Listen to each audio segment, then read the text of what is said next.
Praise the Lord. ఈరోజు Bible ధ్యానం, భూమి మీదనున్న మిక్కిలి చెడ్డ వ్యక్తి. ఈ భూమి మీదనున్న మిక్కిలి చెడ్డ మనిషి ఒక నరహంతకుడు కాదు, లేక ఒక వ్యభిచారి కాడు, కాని దేవుని సేవించుటకు మంచి అవకాశము కలిగియుండియు అలాగూ చెయ్యని వాడే.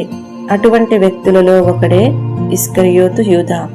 ఆ మనుష్యుడు పుట్టి ఉండని ఎడల వానికి మేలని మార్కు సువార్త 14వ అధ్యాయము 21వ వచనములో యేసు చెప్పెను. నన్ను సేవించుటకు అతని పిలిచితిని, నేను అతనికి ఒక గొప్ప ఉన్నతమైన పిలుపునిచ్చితిని, కానీ అతడు అతని యొక్క జీవితమును గందరగోళము చేసుకుని ఉన్నాడు. నన్ను సేవించుటకు అతనికి ఇష్టము లేదు అని ప్రభువు నీ గురించి చెప్పుచున్నాడా? నేడే నీవు పశ్చాత్తాపపడి ప్రభువు వైపునకు తిరిగి వచ్చెదవు కాక. మిక్కిలి చెడ్డ రకమైన భయమేమిటో నీకు తెలియనా? ఒక వ్యక్తి దేవుని చిత్తము చేయుటకు భయపడుటయే. ప్రకటన గ్రంథము 21వ అధ్యాయము 8వ వచనములో అగ్నిగంధకములతో మండు గుండములోనికి వెళ్లి ఒక గుంపు జనమును గూర్చి చదువుచున్నాము. వారిలో పిరికివారు లేదా భయపడువారే మొదటి గుంపు వారుగా ఉన్నారు. దేవుని చిత్తము చేయుటకు భయపడుటయే వారికి కలిగిన భయము. కొందరు వారి యొక్క హృదయము యేసుకు ఇచ్చుటకు భయపడుచున్నారు.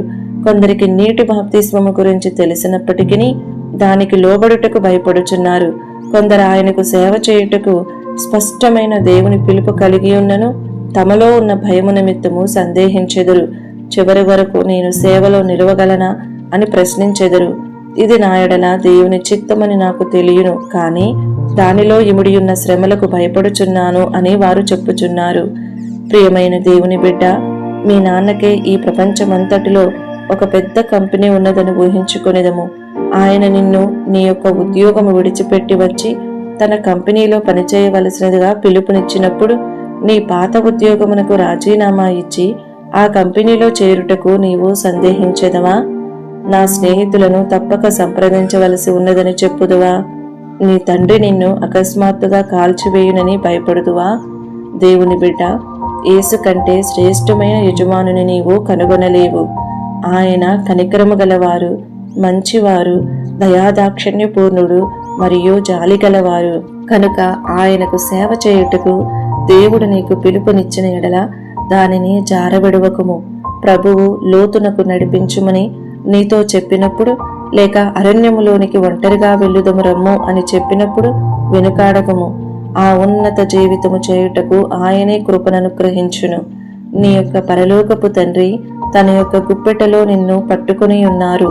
సముద్రపు జలములన్నిటినీ తన పుడిసిటిలో పట్టుకొనగలిగినంతగా ఆయన చేతులు విశాలమై ఉన్నవి. అలాగున్నప్పుడు నీవు ఎట్లు పడిపోగలవు? ఒకవేళ నీకు పడిపోయే పరిస్థితి వచ్చినను నీవు ప్రభువు చేతులలోనే పడుదువు. ఒకవేళ నీవు చాలా అలసిపోయి మూర్ఛిల్లినను నీవు ప్రభు యొక్క చేతులలోనే పడుదువు.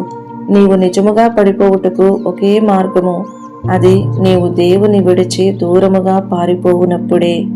కనుక ఆ భయపడు ఆత్మను గద్దించి దేవుని చిత్త వృత్తములోనికి రమ్ము.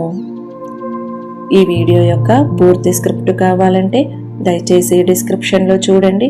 ఈ వీడియో ఆంగ్లము మరియు హిందీ భాషలలో కావాలంటే ఛానల్ను సబ్స్క్రైబ్ చేయండి మరియు వీడియోలను క్రమంగా అనుసరించండి. Praise the lord.